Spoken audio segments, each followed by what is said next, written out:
मथुरा में एक गार्ड हुआ। ये 1941-42 का प्रसंग है और सच्चा प्रसंग है।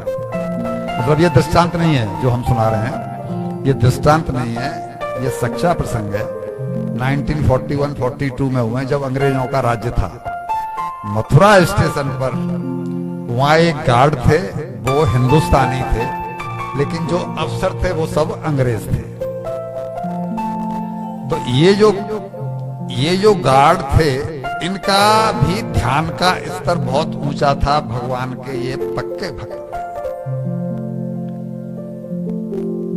इनको मालगाड़ी लेकर के मथुरा स्टेशन से रवाना होना था।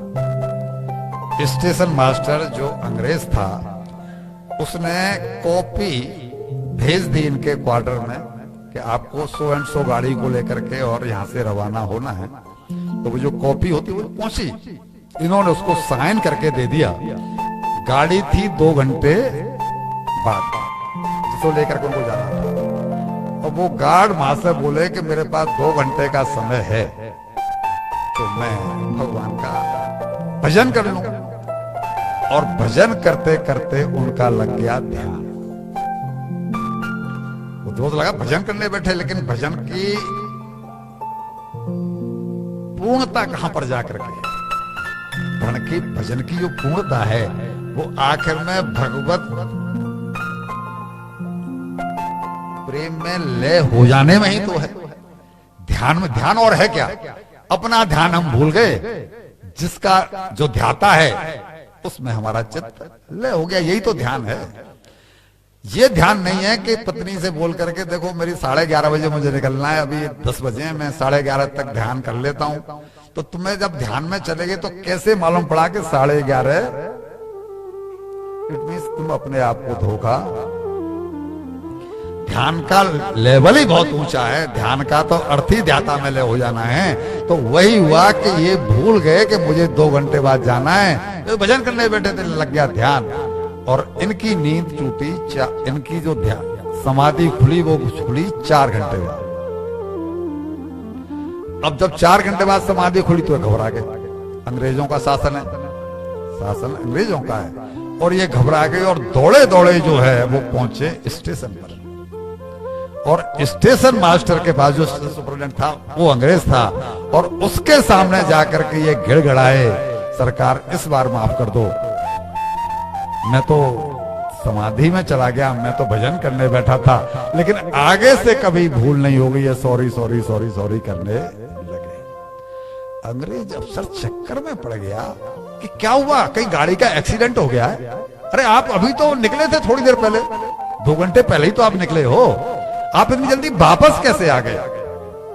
गाड़ी को मैंने अपने हाथों से और हरी झंडी दिखाई है, हुआ क्या है?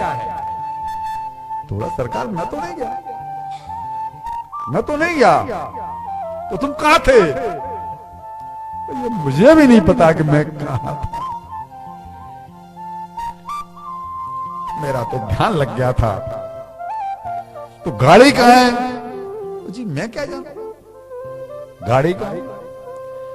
अब उन्होंने उस अपने सबऑर्डिनेट को बुलाया कि भाई उस गाड़ी को लेकर के कौन गया है? बोले यही तो गए थे, लेकिन ये तो कहना है कि मैं नहीं गया। तो गाड़ी का क्या हुआ? गाड़ी कहां गई? गाड़ी कहां खड़ी है? अब पहले वो चलते थे कि से दूसरे स्टेशन के लिए टेलीफोन चलते थे ना, पहले मोबाइल थे। अब वो अगले स्टेशन पे फोन किया, वहां से अगले स्टेशन पे फोन किया, मालूम पड़ा कि जिस स्टेशन पे गाड़ी खड़ी है वो अंग्रेज अफसर, चूंकि मथुरा वृंदावन है, वो वहां वो भगवान के चमत्कार देखता रहता था, सुनता रहता था। उसने फौरन जिस स्टेशन पर गाड़ी खड़ी थी वहीं पर गाड़ी को रुकवाया और दूसरी स्पेशल बोगी लेकर के वो पीछे पीछे चला, इनको लेकर के, गार्ड साहब को।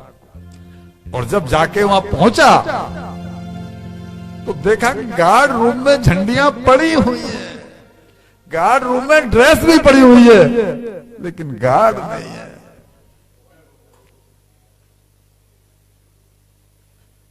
गार्ड समझ गया कि मेरे ठाकुर को मेरे कारण से गार्ड बनना पड़ा।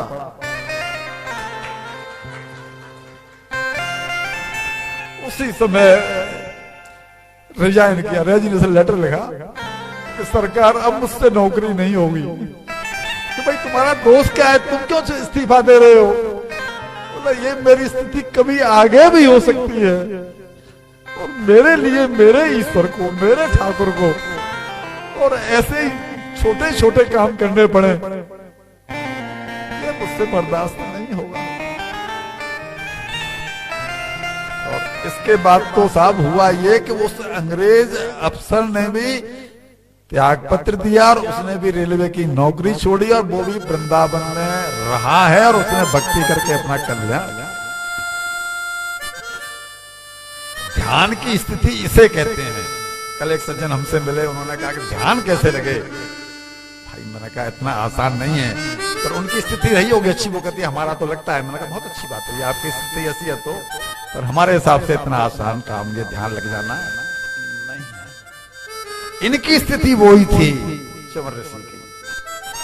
शरीर को, खून को, चमड़ी को, सबको खा गई दीमकें, लेकिन इनका ध्यान नहीं टूटा।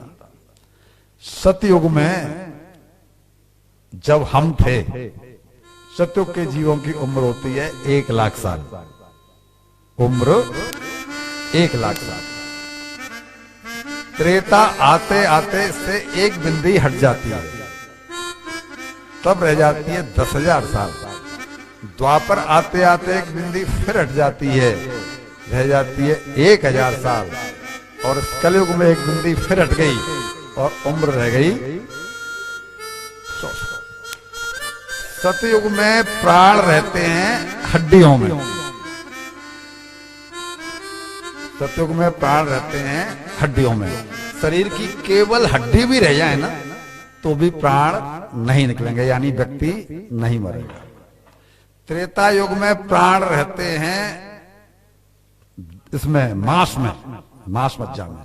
अगर हड्डियों से मांस मज्जा भी चिपका हुआ है तो भी व्यक्ति नहीं मरेगा। द्वापर में प्राण रहते हैं ब्लड में, शरीर में 1 बूंद भी खून की है तो नहीं मरेगा। और अब कलयुग में प्राण है केवल अन्न में। हमको अगर 4 से दिन अन्न नहीं मिलता है तो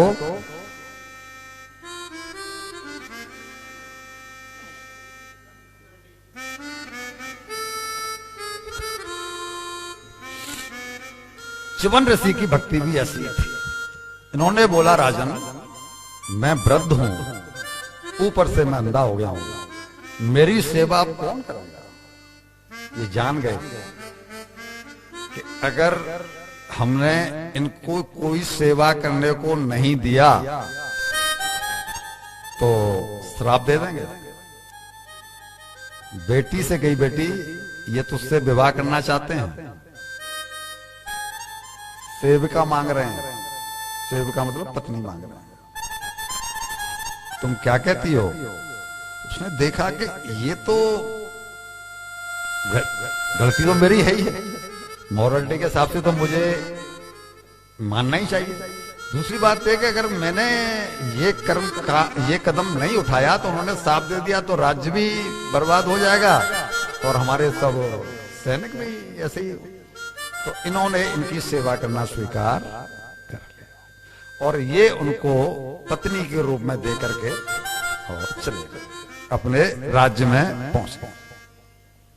ये राज्य में पहुंच गए और इधर देख करके कि ये मुनि बड़े क्रोधी हैं, जर्जर हैं, बूढ़े हैं और वो उनकी सेवा में लगी रही। मुनि के संबंध कोई शारीरिक तो होने नहीं थे, वो तो केवल एक ऐसे जो संत होते हैं इनका तो केवल एक करुणा का भाव होता है।